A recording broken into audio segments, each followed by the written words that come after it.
So Angie is over there prepping Oswald the owl's food. Pay very close attention to how much food they're getting in a specific day and also what parts of the bird they're getting. Like she was saying, she likes to vary it a little bit. Oswald is right over here waiting. There's some bars between us, so it's not the greatest shot, but Oswald can be a little testy about people coming into his space, especially around feeding time, and in particular seems to be a little testy around me in particular, so I'm going to keep my distance. I'm going to let Angie go in there. I think it might be gentlemen in general. So here I have a nice gross hunk of quail back and vital organs. And so we're going to use this to the side.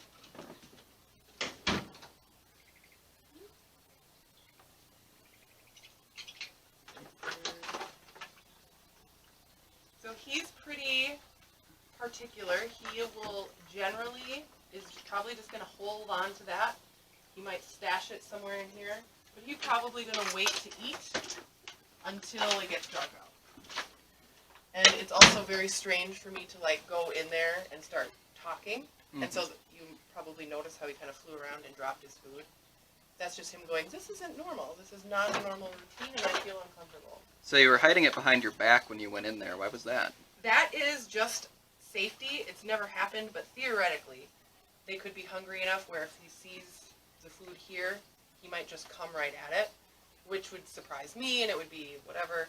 So I just put it back here, so even if he was so hungry he couldn't control himself, I will be expecting him when he doesn't see the meat until I'm ready for him to come at me. He won't go after it unless he can see it. Right, yes.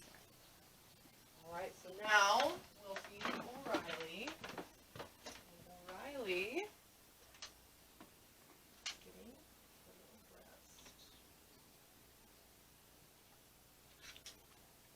So we try to monitor their weight and their food intake because living in captivity means they really don't get nearly as much exercise as they would if they were in the wild hunting and all that fun stuff. And being overweight as a captive bird can be very troublesome because they spend so much time on their feet. They can actually get open sores on their feet. And so weight management is something that I never really thought about until I started working with these guys, at how something as simple as just being a little bit overweight can actually lead to huge problems later. So, with that, let's see.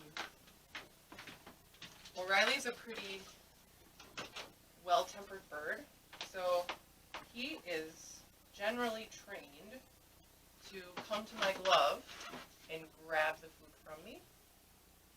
This is preferential because it gives the bird the choice. He gets to decide, yep, I'm hungry enough and I want that food, and he has to come to me to get it, and when he grabs it, nothing bad is going to happen. So every time I feed him like this, it's a small positive reinforcement because he doesn't really like me.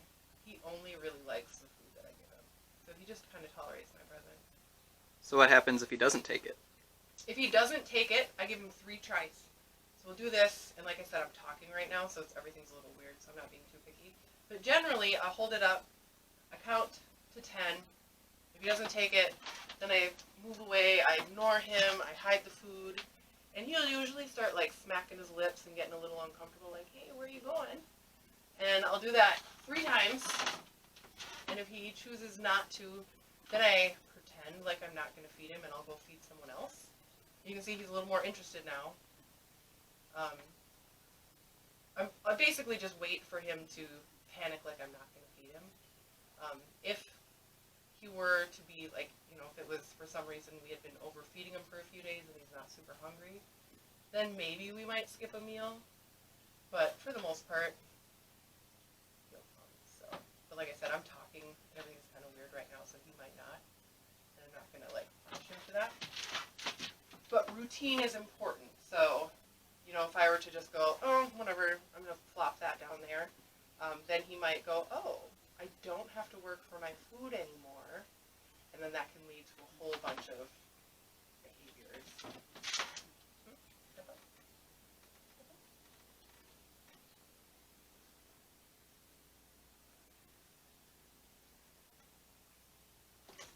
All right, close enough.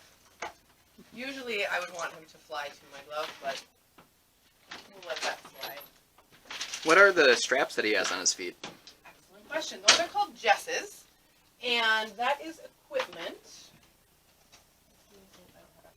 That's all equipment that is borrowed, even this glove is borrowed from falconry, which is a very old sport where humans train birds of prey to go out, catch prey, and bring it back to the people. And humans have been doing it for thousands and thousands of years. It's not super popular in the United States, but there are still some master falconers even around this area. So basically, it's those little straps are around the ankles, act just like a leash and a collar on a dog. But the way a bird is built, putting a collar on their neck just wouldn't work. And so we use those straps to hold him, to catch him, and then we can attach him to the glove, like if we're out in the community or doing a demonstration. And then, as you can see in here, when we're not doing any of those demos, their feet are free to move however they need to. So yeah, it's basically just to grab them, control them, catch them. Neat. Right. And then, last but not least, is he eating it already? All right, and so the Merlin today is going to get some legs. Weigh 'em. So do they all get the same amount of food? They don't. The Merlin is quite small, so should we keep her around 50, 55 on the low end and maybe 65, 70 on the high end? Grams, those are grams. The hawk pretty much always gets 65 to 70, as does the owl. The owl and the Merlin are really good at, like, when they've had enough, they stop eating. The hawk will eat meat. I swear you could give him like a hamburger and he might eat it. So we actually have to watch his food a lot closer than we do the other two. Like if I put too much in the owls, he just won't eat it. Where if I put too much in the red-tailed hawk, he'll eat it all and just become like a giant chubby bird.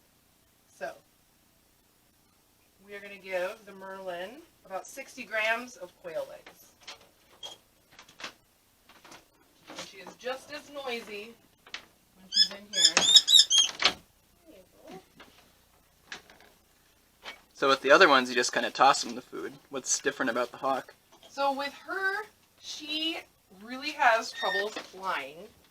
And so for her to like jump to the glove I have to get my glove so close to her. And she's also really, really old. And I worry about stressing her out. So, like I was saying earlier, the hawk doesn't like me, he likes the food. And so, she doesn't want me in there. She doesn't want me in there. She would much prefer I just throw the food at her. So, just because I don't know, I feel like she's kind of earned a little bit of, like, slack, I just hand it to her because I don't feel like making her work for it or fight for it. Might be why she has such a huge attitude, I guess. Because she can't fly at all, but the hawk can fly a little bit, right? Right. Yep. I don't know if you noticed, but all throughout there is ramps. And so the only way she would be able to get to those different perches is by using those ramps. So yeah, I just cut her a little slack because she's older, she's smaller, she's got a more severe injury. Do we ever take donations for food or anything with these guys? For the food itself, we are actually covered. We order it from a commercial supplier. We've actually got a couple of farmers. The main thing is that we have to be really, really, really, really picky about the food we take in. We have to know for certain, without a doubt, that food item has never had rodenticide, insecticide, anything like that. We can't have any poisons because that will very easily make the birds sick. So we would, depending on the source. So we've had hunters offer to give us meat. Actually, when a lead bullet goes through flesh, that lead vaporizes all the way down that like tube, and so all of that flesh actually becomes tainted. And so yeah, we're really picky about the food that we do take. If you are interested, if you do have some food you think we might be able to use, give us a call or an email, and we can go into depth with that. Right. I just don't want a pile of food coming at us. Anything else you want to add? Thanks for your support. Thanks for watching. Can't wait to see y'all. Stay curious. Be safe and wash your hands.